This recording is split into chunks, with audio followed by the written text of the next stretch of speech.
Something unexpected is unfolding in North America's defense industry, and its effects could reach far beyond military bases.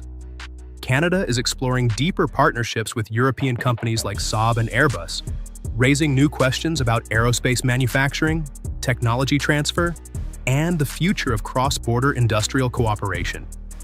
But the real story isn't just about aircraft.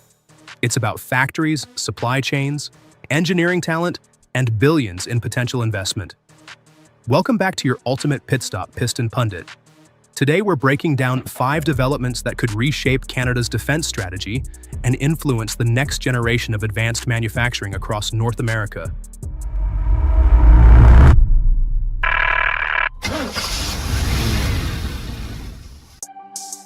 Number 5.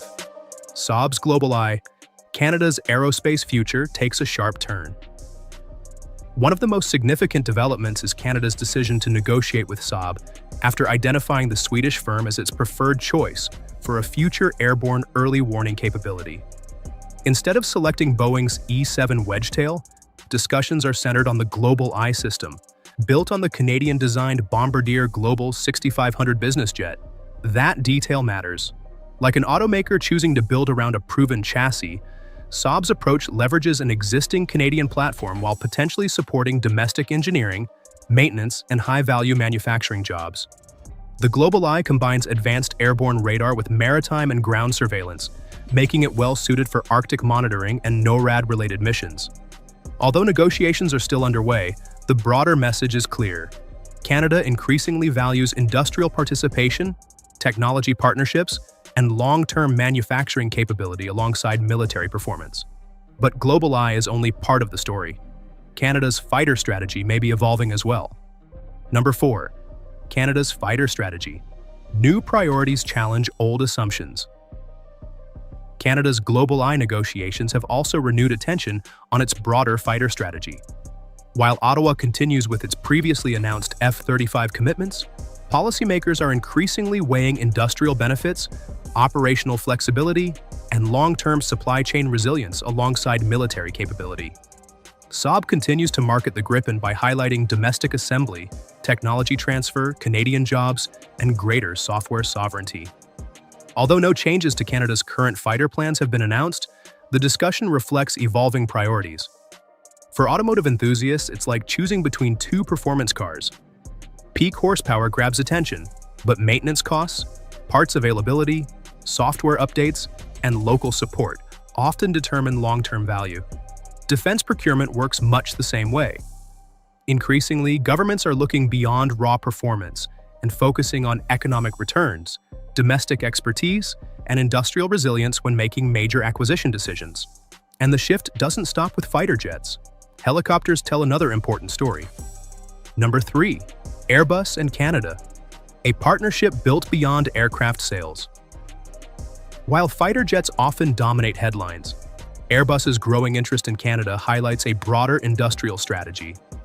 The company views Canada as a long-term partner, recognizing its skilled workforce, engineering expertise, and export potential. Airbus already has an established presence in the country and continues exploring opportunities to expand manufacturing, maintenance, research, and support operations. It's a strategy familiar to the automotive industry, where local production strengthens supply chains, creates jobs, and reduces logistical risk. Future helicopter programs could boost investment in avionics, composites, software, electronics, and precision machining while supporting domestic suppliers. For vehicle enthusiasts, the lesson is clear. Lasting value comes from building an entire industrial ecosystem, not simply delivering finished products. That approach could strengthen Canada's advanced manufacturing capabilities for decades to come. But the next development could have an even bigger industrial impact. And before we reveal our top 2 developments, take a moment to like this video and subscribe to Piston Pundit. Your support helps us continue bringing you in-depth coverage of the vehicles, technologies, and global trends shaping the future of transportation. Number 2. Canada's Submarine program, a manufacturing revolution beneath the surface.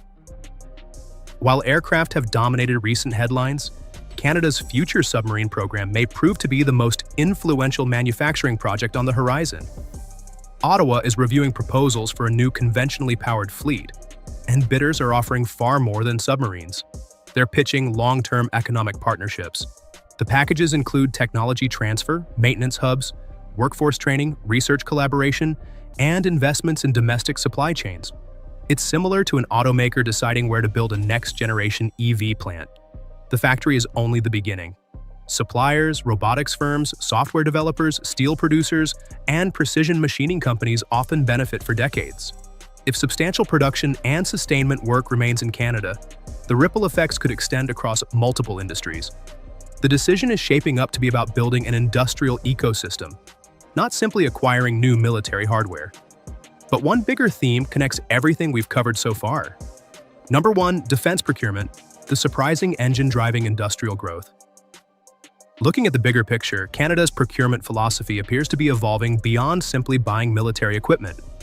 Recent developments involving Saab, Airbus, fighter discussions, and submarine proposals all suggest a broader objective: strengthen domestic manufacturing while enhancing national defense capabilities. For automotive enthusiasts, the comparison is easy to appreciate.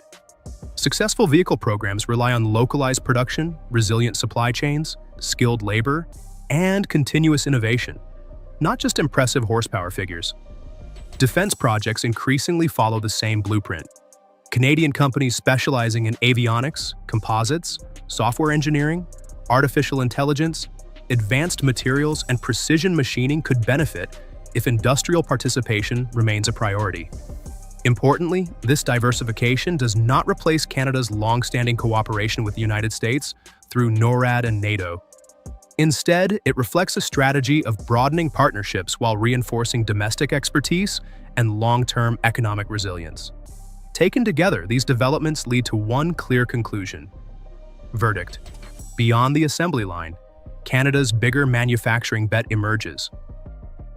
Taken together, these developments highlight how defense procurement and industrial policy are becoming increasingly interconnected. Aircraft, helicopters, submarines, electronics, software, and advanced manufacturing all contribute to a nation's technological strength. In much the same way modern powertrains combine engines, electric motors, batteries, and control systems into one integrated package. For viewers of Piston Pundit, this story reaches far beyond military headlines. Many of the same engineering disciplines, supplier networks, lightweight materials, and precision manufacturing techniques also power tomorrow's vehicles. As negotiations continue throughout 2026, Canada appears focused on using major procurement programs to encourage innovation, expand domestic capability, and diversify international partnerships.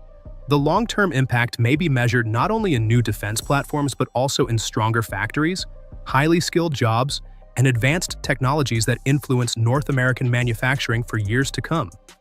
And with the story still unfolding, we'd love to hear your perspective. Do you think Canada's growing partnerships with European defense companies will strengthen its manufacturing sector?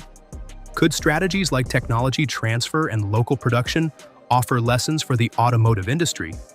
Which development do you believe will have the biggest long-term impact? GlobalEye, Airbus cooperation, the submarine program, or future fighter procurement?